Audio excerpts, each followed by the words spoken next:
पर बड़ी खबर प्रयागराज से, जहां पर धर्मांतरण को लेकर एक और बड़ा खुलासा हुआ। इलाहाबाद सेंट्रल यूनिवर्सिटी के प्रोफेसर का भी साजिश में नाम सामने आ रहा है। जी हां, इलाहाबाद सेंट्रल यूनिवर्सिटी के प्रोफेसर का नाम भी साजिश में शामिल, प्रोफेसर मोहम्मद शाहिद।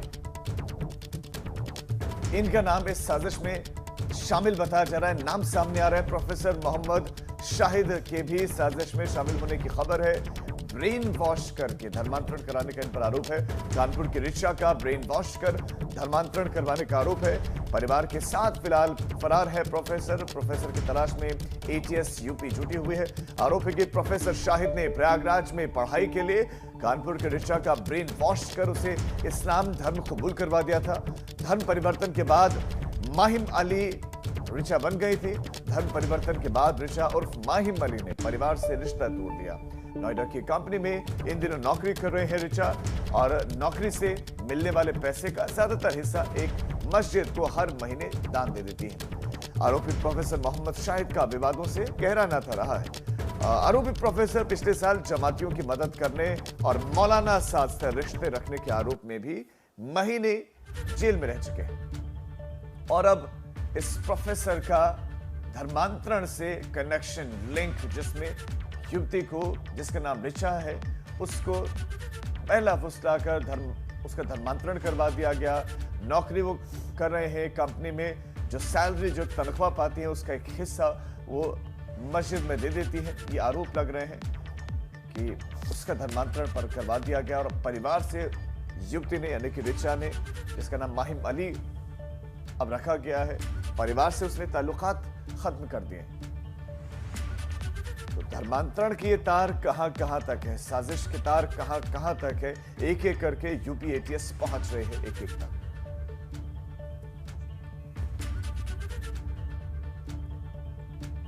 उत्तर प्रदेश में साजिश रचकर बड़े पैमाने पर धर्मांतरण कराए जाने के मामले में इलाहाबाद सेंट्रल यूनिवर्सिटी के एक विवादित प्रोफेसर का भी नाम सामने आया है।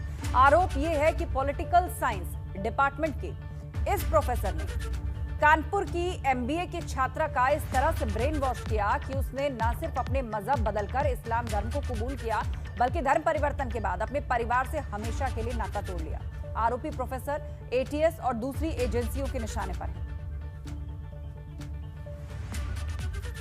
तो धर्मांतरण इलाहाबाद सेंट्रल यूनिवर्सिटी के विवादित प्रोफेसर मोहम्मद शाहिद नई मुसीबत में घिरते हुए नजर आ रहे हैं। प्रोफेसर शाहिद पर कानपुर के घाटमपुर इलाके की एक छात्रा का ब्रेन वॉश कर उसका धर्मांतरण कराने का आरोप है। फिलहाल एटीएस की टीम प्रोफेसर की तलाश कर रही है। Professor Shahid Allahabad central university के पॉलिटिकल साइंस डिपार्टमेंट में लंबे अरसे से प्रोफेसर के पद पर तैनात हैं। वो बच्चों को पढ़ाते हैं, और पिछले साल की बात करें तो पिछले साल वो जमातियों की मदद करने के आरोप में जेल गए थे। उन पर मौलाना साद से रिश्ते रखने का भी आरोप है। उस मामले में भी छानबीन अभी चल रही है, और अभी जो ताज़ा मामला सामने आया है उसके मुताबिक कानपुर के घाटमपुर इलाके की रिचा नाम की एक छात्रा इलाहाबाद यूनिवर्सिटी में पढ़ाई करने के लिए आई थी। वो प्रयागराज में रहकर प्रतियोगी परीक्षाओं की तैयारी कर रही थी। इसी दौरान वो प्रोफेसर मोहम्मद शाहिद के संपर्क में आई। आरोप ये है कि प्रोफेसर शाहिद ने ही इस छात्रा का ब्रेन वॉश किया, उसका धर्मांतरण करा दिया, उसे रिचा से मोमिन अली बना दिया, और इसके बाद जो है वो उसने अपने घर से रिश्ता तोड़ लिया। वो नोएडा में नौकरी करने लगी। नौकरी के जो पैसे मिलते हैं उस पैसे को वो एक मस्जिद को दान कर देती है। उसने घर वालों से किसी तरह का कोई रिश्ता नहीं रखा है, और आरोप है कि इस सारे बदलाव के पीछे, इस धर्मांतरण के पीछे प्रोफेसर मोहम्मद शाहिद का ही हाथ है। प्रोफेसर शाहिद ने ही इस छात्रा का ब्रेन वॉश किया था। ब्रेन वॉश हुए करने के बाद ही इसने अपना धर्मांतरण किया, अपने घर वालों से रिश्ते तोड़ लिए, और कई और मामलों में भी प्रोफेसर शाहिद का नाम सामने आ रहा है। फिलहाल एटीएस को प्रोफेसर शाहिद की तलाश है, और उन्होंने अपना मोबाइल फ़ोन बंद कर रखा है। उनके घर पर भी ताला लटका हुआ है, वो घर पर भी नहीं है। कहाँ गए हुए हैं इस बारे में किसी को कोई जानकारी नहीं है। और आपको बता दें कि जो प्रोफेसर शाहिद हैं वो पिछले साल जमातियों की मदद करने के आरोप में, मौलाना साद से संपर्क रखने के आरोप में गिरफ्तार किए गए थे। तकरीबन 2 महीने तक उन्हें जेल की हवा भी खानी पड़ी थी। ये मामला खत्म हुए अभी 1 साल का भी वक्त नहीं बीता है कि प्रोफेसर शाहिद नई मुसीबत में घिरते हुए नजर आ रहे हैं। कैमरामैन रोहित श्रीवास्तव के साथ मोहम्मद मोइन, एबीपी गंगा, प्रयागराज। आरोपी प्रोफेसर मोहम्मद शाहिद को तबलीगी जमात के मुखिया मौलाना साद का करीबी भी बताया जाता है। पिछले साल कोरोना महामारी फैलने पर विदेशी जमातियों को पनाह देने के मामले में यह प्रोफेसर करीब 2 महीने तक जेल की हवा भी खा चुका है। फिलहाल आरोपी प्रोफेसर फरार है। चलिए आपको दिखाते हैं आरोपी प्रोफेसर के घर पर पहुंची एबीपी गंगा की टीम ने क्या देखा। इस वक्त हम मौजूद हैं प्रयागराज शहर के मेहंदौरी इलाके में स्थित प्रोफेसर मोहम्मद शाहिद के मकान के बाहर। वो प्रोफेसर शाहिद जो इलाहाबाद सेंट्रल यूनिवर्सिटी में राजनीति विज्ञान विभाग के प्रोफेसर हैं, पिछले साल जमातियों की मदद करने के आरोप में जेल गए थे और उन पर आरोप है कि उन्होंने कानपुर की रहने वाली एक छात्रा का ब्रेन वॉश कर उसका धर्मांतरण कराया है। जब से ये मामला सुर्खियों में आया है, प्रोफेसर साहब के घर पर आप देख सकते हैं कि इसी तरीके से ताला लटका हुआ है। उनके घर पर कोई भी सदस्य नहीं है। उनका जो मोबाइल नंबर है वो भी बंद बताया जा रहा है। लगातार संपर्क करने की कोशिश की जा रही है। इलाहाबाद यूनिवर्सिटी के लोग भी नहीं बता पा रहे हैं कि प्रोफेसर साहब कहाँ हैं। तो बहरहाल जो अगल बगल के लोग हैं, जो पड़ोस के लोग हैं, उन्हें भी अभी इस मामले की जानकारी नहीं है। उनका कहना है कि परिवार 2-3 दिन पहले अचानक कहीं चला गया, कहाँ गया है इसकी जानकारी फिलहाल किसी को नहीं है। वहीं जब संभल से सांसद शफीकुर रहमान बर्क से एबीपी गंगा ने धर्मांतरण के मुद्दे पर बातचीत की तो वो अपने अंदाज में जवाब देते नजर आए। इसके अलावा उन्होंने जनसंख्या नियंत्रण पर भी अपनी बात रखी। ये जितना इलेक्शन करीब आ रहे हैं, अब यूपी के इलेक्शन करीब आ रहे हैं और भी इलेक्शन है, तो जब इलेक्शनों की तैयारी के लिए बीजेपी हमेशा जो पॉलिसी बनाती है उससे सब लोग वाकिफ हैं। तो इन्होंने हमेशा बरल नफरत की पॉलिसी पैदा की है और हिंदू मुसलमानों के लड़ाने की भी बात पैदा की है। कितने बच्चे पैदा होंगे, क्या होगा, ये सब कुछ है। ये कुदरत का निज़ाम है और इंसान को भी अल्लाह ताला ने ही सबको, सारे इंसानों को पैदा किया है। उनकी भी मौत और ज़िंदगी उसके इख्तियार में है, किसी के इख्तियार में नहीं है। तो इस पॉलिसी में ठीक है, उसके सुधार के लिए कि भाई गवर्नमेंट से उसका बोझ संभाला नहीं जा रहा, वो एक दूसरी बात है। लेकिन इसमें हमें कोई अपनी ज़ाती तौर पर कोई इसमें रुकावट डालने का कुदरती तौर पर कोई हक हासिल नहीं है। और अब बुंदेलखंड की खबरें आपको सुपरफास्ट अंदाज में दिखाएं। चलिए फटाफट खबरों के सिलसिले की शुरुआत करते हैं। महोबा में बारातियों से भरी एक पिकअप कार अनियंत्रित होकर दर्दनाक सड़क हादसे का शिकार हो गई। सड़क हादसे में करीब 12 बाराती घायल हुए, जिसमें एक बच्चे की हालत नाजुक होने पर उसे झांसी मेडिकल कॉलेज रेफर कर दिया गया है। जलन में कांग्रेस नेता उर्मिला सोनकर ने पंचायत चुनाव को लेकर जिला प्रशासन पर गंभीर आरोप लगाया। कहा कि सत्ताधारी पार्टी के नेता और जिला प्रशासन नामांकन करने से रोक सकते हैं। बांदा पुलिस ने नदी किनारे मिली अधेड़ की लाश पर खुलासा कर दिया है। पुलिस ने मृतक शिव नारायण की पत्नी और उसके प्रेमी को गिरफ्तार किया। अवैध संबंधों को लेकर हत्या की गई थी। सुपरफास्ट अंदाज में अपने बुंदेलखंड की खबर देखी। कुछ और खबरों का रुख करते हैं। 69,000 शिक्षक भर्ती की काउंसलिंग को लेकर एक खबर है, ये आपको देते हैं। आज ऑनलाइन सॉफ्टवेयर से अभ्यर्थियों का चयन हो गया। ऑनलाइन सॉफ्टवेयर से अभ्यर्थियों का चयन होगा आज और 30 जून को चयनित शिक्षकों को नियुक्ति पत्र मिलेगा। करीब 6,000 पदों पर इन शिक्षकों का चयन होगा। 28-29 जून को अभ्यर्थियों के दस्तावेजों की जांच के बाद उनको नियुक्ति पत्र बांटे जाएंगे। आपको बता दें 69,000 सहायक अध्यापकों की भर्ती की प्रक्रिया के दौरान सामान्य श्रेणी व अनुसूचित जाति के पद खाली रह गए थे। मुख्यमंत्री योगी आदित्यनाथ के निर्देश पर अध्यापक भर्ती प्रक्रिया में रिक्त पदों और अनुसूचित जनजाति के जो पद थे, चूंकि वो खाली रह गए थे, तो उनको भरा जा रहा है। तो रिक्त पदों पर एनआईसी द्वारा 26 जून को प्राप्त आवंटन सूची का प्रकाशन किया जाएगा। नियुक्ति का इंतजार कर रहे शिक्षकों के लिए वाकई अच्छी खबर है। 28 और 29 जून को अभ्यर्थियों के दस्तावेजों की जांच की जाएगी, जबकि 30 जून को इन्हें नियुक्ति पत्र दिया जाएगा।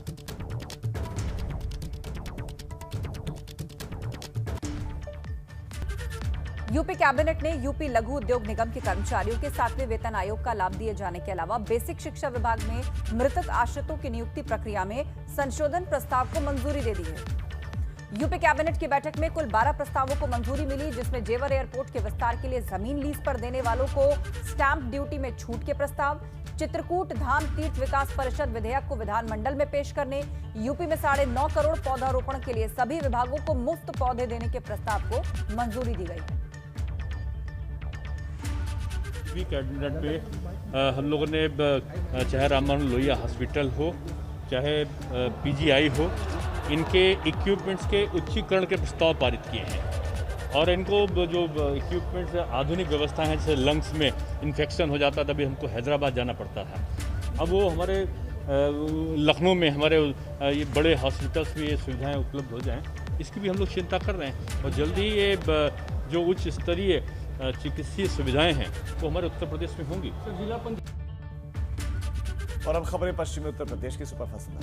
चलिए फटाफट खबरें दिखाते हैं। गाजियाबाद के लोनी कांड में मुख्य आरोपी प्रवेश गुर्जर का मोबाइल बरामद हो गया है। साथ ही जांच टीम ने तमंचा और कैंची को भी बरामद कर लिया। आरोपी ने मोबाइल से डेटा डिलीट कर दिया था, जिसे एफएसएल भेजा गया है। नोएडा में प्राधिकरण ने अवैध निर्माण पर कार्रवाई करते हुए भूमाफियाओं पर शिकंजा कसा। लगभग 6,500 वर्ग मीटर जमीन पर अवैध निर्माण का ध्वस्तीकरण किया गया। 32 करोड़ की इस जमीन को भूमाफियाओं से कब्जा मुक्त कराया गया। आगरा में ताजमहल परिसर में कई जगह संरक्षण का कार्य कराया जा रहा है। यहां पर रॉयल गेट के बरामदे, पश्चिमी दीवार, 4 दीवारी के संरक्षण का काम हो रहा है। साथ ही बाबली की मरम्मत भी कराई जा रही है। मुजफ्फरनगर में दिन दहाड़े पुलिस और बदमाशों के बीच मुठभेड़ हो गई। स्कूटी सवार बदमाश के फायरिंग करने पर दोनों ही तरफ से गोलियां चली। बाद में पुलिस की गोली लगने से स्कूटी सवार घायल हो गया, जिस पर 23 मुकदमे दर्ज। बागपत के बड़ौत कोतवाली पुलिस ने राहुल हत्याकांड से सनसनीखेज पर्दा उठा दिया है। राहुल की पत्नी प्रिया ने ही अपने प्रेमी विकास के साथ मिलकर अपने पति की बेरहमी से हत्या की थी। दोनों को गिरफ्तार कर उन्हें जेल भेज दिया गया है। अलीगढ़ में जिला पंचायत अध्यक्ष के लिए समाजवादी पार्टी के प्रत्याशी की घोषणा कर दी गई है और अब राष्ट्रीय लोकदल के गठबंधन के साथ अर्चना यादव चुनावी मैदान में। फिरोजाबाद में भाजपा ने जिला पंचायत अध्यक्ष के प्रत्याशी का ऐलान कर दिया। बीजेपी ने हर्षिता सिंह को प्रत्याशी बनाया। उन्होंने वार्ड नंबर 15 से चुनाव जीता था। शामली में पुलिस और एटीएस की टीम ने 2 संदिग्धों को पकड़ा और उनसे पूछताछ जारी है। टीम को शक है कि दोनों का बिहार के दरभंगा रेलवे स्टेशन पर ब्लास्ट से कनेक्शन है। देहरादून में ही तीरथ रावत कैबिनेट की बैठक के दौरान 10 प्रस्तावों पर मोहर लगी है और कैबिनेट ने 1 जुलाई से 4 धाम यात्रा शुरू करने पर भी मोहर लगाई है। लेकिन अभी सिर्फ चमोली, रुद्रप्रयाग और उत्तरकाशी जिले के लिए 4 धाम यात्रा खोली गई है। इन जिलों के स्थानीय लोग अपने अपने धाम में दर्शन के लिए जा सकेंगे। तो 4 धाम यात्रा जो जनपदों में प्रारंभ की जा रही है, उस पर विचार करने का काम किया।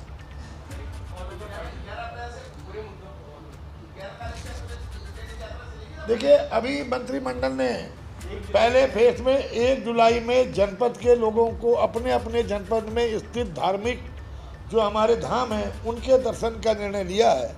इसके बाद मंत्रिमंडल फिर बैठेगा और परिस्थितियों के दृष्टिगत फिर निर्णय लेगा। 11 तारीख का निर्णय अभी एडजस्ट करता है, लेकिन उसको परिस्थितियों को देखते हुए, क्योंकि एक संभावना कि डेल्टा संक्रमण की जो संभावना है, क्या परिस्थितियां बनती है, उसको देखते हुए मंत्रिमंडल 11 तारीख वाले में उसको उस पर विचार करने के बाद फिर अंतिम निर्णय लेकर के उसको जारी करेगा।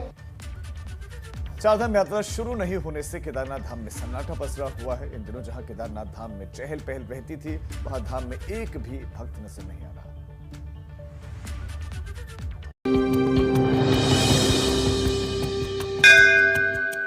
केदारनाथ धाम में अब मंदिर के घंटे की आवाज दूर तक सुनी जा सकती है। इसकी बड़ी वजह है धाम में पसरा सन्नाटा। कोरोना की वजह से अभी तक 4 धाम यात्रियों को दर्शन की इजाजत नहीं मिली, इसीलिए केदारनाथ धाम में सन्नाटा है। आज हम भगवान केदारनाथ जी की तपस्थली से बोल रहे हैं, जहाँ पर इन दिनों हजारों तीर्थयात्री भगवान के दर्शन अभिषेक किया करते थे। कोरोना की महामारी को देखते हुए इन दिनों यहाँ सन्नाटा छाया हुआ है। भक्तों से गुलजार रहने वाले केदारनाथ धाम में फिलहाल एक भी भक्त नजर नहीं आता।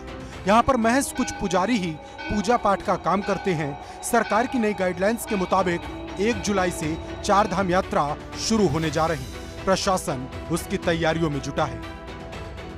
राम यात्रा में जैसा कि आप जानते हैं, कोविड की वजह से इस वर्ष उस तरीके से शुरू नहीं हो पाई जिस भव्यता के साथ हर वर्ष शुरू होती है, परंतु वर्तमान में जैसा कि आंकलन लगाया जा रहा है 1 जुलाई से संभवतः यात्रा चालू हो जाएगी। उसकी विस्तृत SOP का हम जैसी प्राप्त होगी उसके क्रम में कार्रवाई कर ली जाएगी। वर्तमान में बिजली की, पानी की, रहने की जो ये मूलभूत वहाँ पे व्यवस्थाएं करनी होती हैं उस पर लगातार हम लोग काम कर रहे हैं। जून 2013 की आपदा के बाद साल 2016 में केदारनाथ धाम की यात्रा पटरी पर लौटी, जिसके बाद साल दर साल यात्रियों की संख्या बढ़ती गई। लेकिन 2020 में कोरोना महामारी की वजह से यात्रा देर से शुरू हुई थी, इसीलिए यात्रा पर ज्यादा यात्री नहीं आए। इस बार भी यात्रा काफी देर से शुरू हो रही। बरसात का सीजन आ गया, वैसे भी इस महीने में कम यात्री आते हैं, इसलिए इस बार भी लगता नहीं कि 4 धाम के लिए यात्रियों की संख्या ज्यादा रहने वाली है।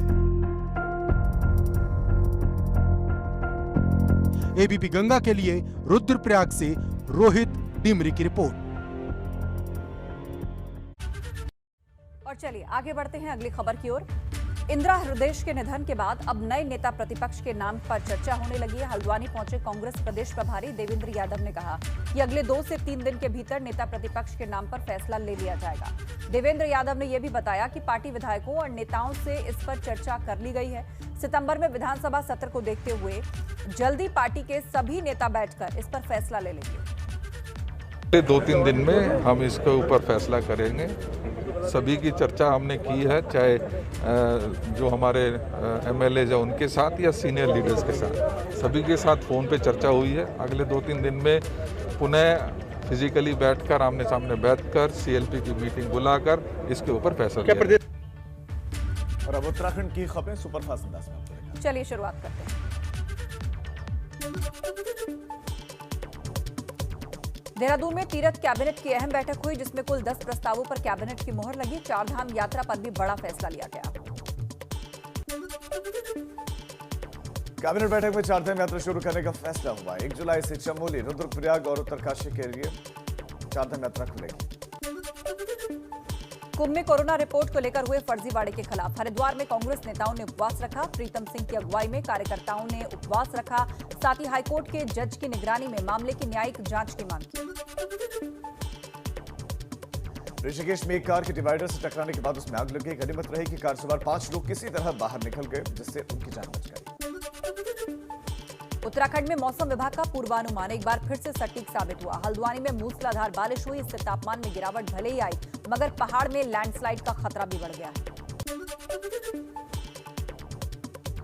टिहरी जिले में कोविड वैक्सीनेशन अभियान में अब तेजी देखने को मिल रही है। अब वैक्सीनेशन केंद्रों की संख्या भी बढ़कर 38 कर दी गई है। सुपरफास्ट अंदाज में आपने खबरें देखी उत्तराखंड की, कुछ और खबरें आपको देते हैं। अब आपको दिखाते हैं जोशीमठ की तस्वीर। जोशीमठ में भारी बर्फ के बीच में पांडुकेश्वर गांव के ग्रामीण घंटाकर्ण की देवरा यात्रा पर निकले हैं और ये लोग नंगे पांव ग्लेशियर्स को पार कर रहे हैं।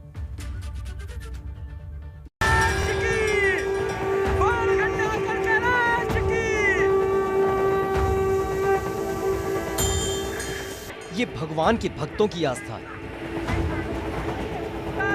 लोग नंगे पांव बर्फ पर चलकर अपनी भक्ति का परिचय दे रहे हैं।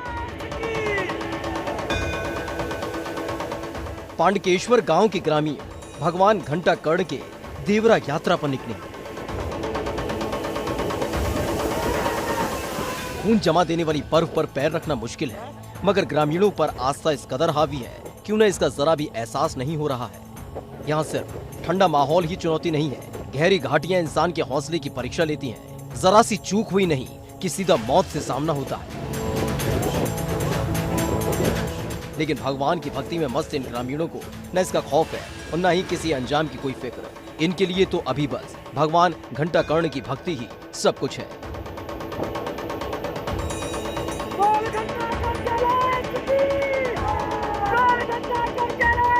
मुश्किल हालात के बावजूद इनके चेहरे पर जरा भी शिकन तक नहीं है।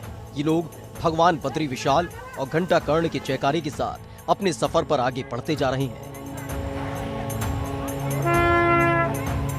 भगवान घंटाकर्ण की देव यात्रा हर 12 साल में कुंभ की तर्ज पर होती है। ये परंपरा सदियों से चली आ रही है, जिसे आज भी उसी तरह से निभाया जा रहा है। एबीपी गंगा के लिए जोशीमठ से रणजीत रावत की रिपोर्ट। और आगे बढ़ते हैं अगली खबर की ओर। इस बार मानसून सीजन की शुरुआत से ही पहाड़ में अच्छी बारिश हो रही है। यही वजह है कि नदियों का जलस्तर बढ़ गया है और झीलों की कुदरती स्रोत भी जो है वो रिचार्ज हो गए हैं। नैनीताल में बारिश की वजह से नैनी झील का जलस्तर बढ़ रहा है।